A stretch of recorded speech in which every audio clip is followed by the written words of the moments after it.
Anazungusha sijui hasla, sijui huyu ni mtoto wa single mother, si huyu ni mtoto wa dynasty. Kwa mimi najua watoto wangapi wa single mother ambao wamesoma vizuri sana na wameendelea. Hali popote umezaliwa, haja ni nini unawafanyia? Anyway, hapana.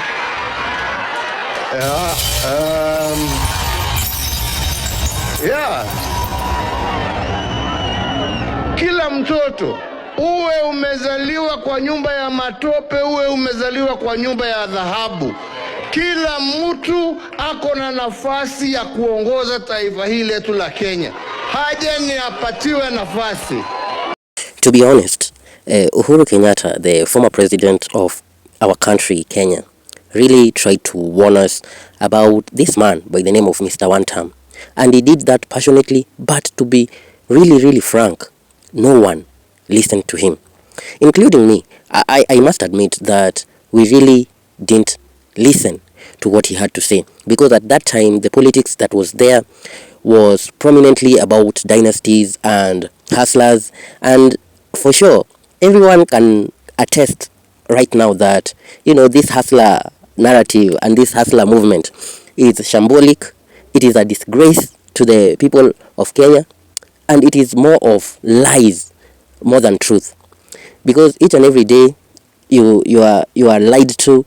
They say they will do this, nothing is happening, the country is stagnating, or even worse, you find that systems are failing, starting with the SHA, which of course it's about medical and medical covers. When we go to our schools are failing terribly, starting with the universities. We can see there is a constant strike by our lecturers, maybe about salary increment, or maybe job appropriation, in terms of maybe people wanting to move around in their ranks. Now, that is Uhuru warning us 3 years ago, maybe 4 if we can say, because he started his campaign telling us there are people, madmen, running around markets selling bogus stories. We didn't listen. Anyway, I'm your host, Anonymous Whistleblower. Kindly consider subscribing if you're new, and let's dive in to what really matters. And now, we are here. This is our predicament, and we brought this to ourselves. Honestly speaking, I really don't know what the Azimio la Umoja coalition, as for now, could have done better than this Kenya Kwisha regime. But I think we are always under a choice, and it is called the illusion of choice. I'm telling you, no one is better. These people are politicians, and their work is to politic. They lie to the masses without even a fear or even doubt. They lie to us each and every time. And if we don't wake up, then this will be a cycle that will go on for quite a long time. Because the problem with Kenyans is that we tend to follow people blindly. We tend to worship the politicians. You hear when someone is saying, like, when, for example, people from the ODM camp, they say, Baba akisema left, we are going left. Baba akisema right, we are going right. So you ask yourself that when he says you jump into a pot of acid, a pot of maybe boiling oil, will you do that? Because, you know, some things that Kenyans say really make me question our thinking. But it is good that normal Kenyans, many of us, especially the young generation, have started to see through the BS of the government, stroke opposition, stroke all these people by the name of politicians, that class, which of course always uses its power to manipulate the people. And it is good. We should come up with our own party, our own agenda, because most young people, when they are given a chance to lead this country, I think we can do better than these old men. These old men, they are there to gain. They are there for their own, interests. They are there for their families, and you have seen it time and time again. And let me just say this. Yes, Uhuru warned us, but this illusion of choice is the one we should take a keen look about it, because when you see the political structure, and you will notice all these people are on rotation. Maybe you find someone was a public servant, then he was a member of parliament, maybe he was a cabinet secretary, maybe he was a vice president, or a deputy president. It is a circle and a cycle of people, because you find that they only look at their interests. I don't know if you are getting me, but you will find that these people are the same since we were born. Since, let's say, 2000, let's say 2005, they have been here. They are always there, and it is our time, because every election period or cycle, new narratives come. Now we are hearing about these new chants and slogans about 1 term and 2 term.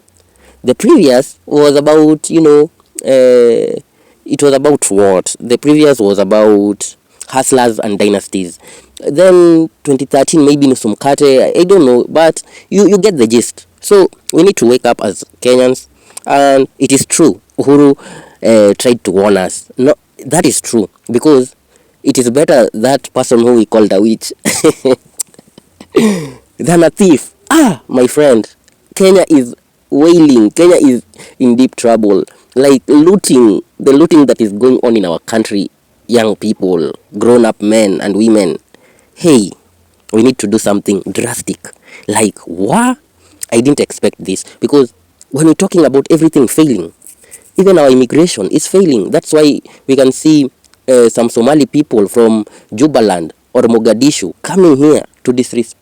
Hey, they are disrespecting us in our own home. It is so sad. But what do?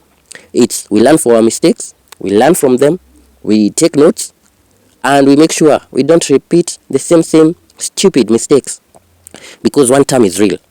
And I'm not saying that because I'm supporting the opposition, but when the time comes, we will view and we will weigh our options and see who is the better person to take this country forward, based on ideologies, not rhetoric, based on what he will do, not what he says, because sweet words are the ones which have made us to be in this situation right now. Anyway, thank you for your time. I have been your host, Anonymous Whistleblower. Kindly like, share, and most importantly, subscribe to the channel.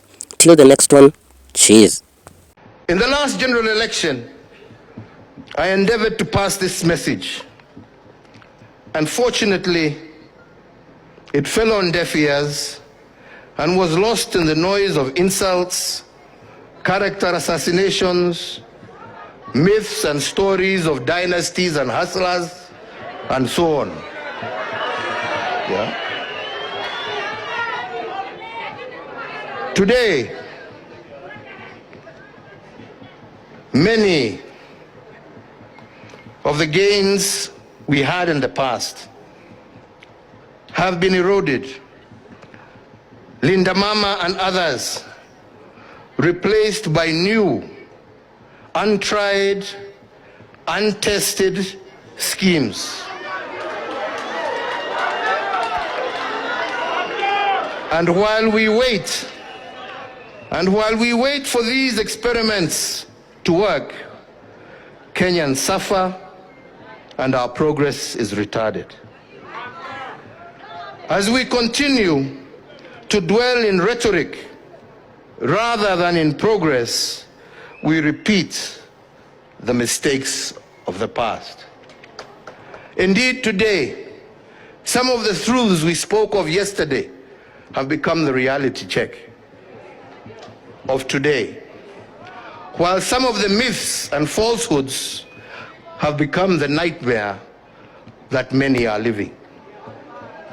So again, why are we here today? Ladies and gentlemen, the past can inform us, but the present can shape the future. So the first thing, as our Secretary General has told us, our first mission today was to pass amendments to our party's constitution.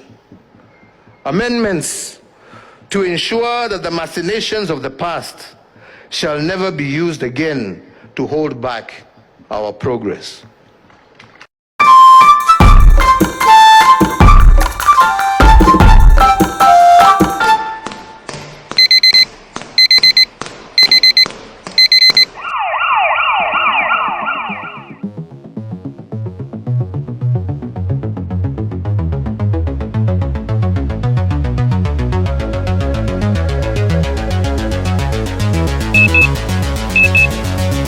Stand by in 3, 2, 1, go.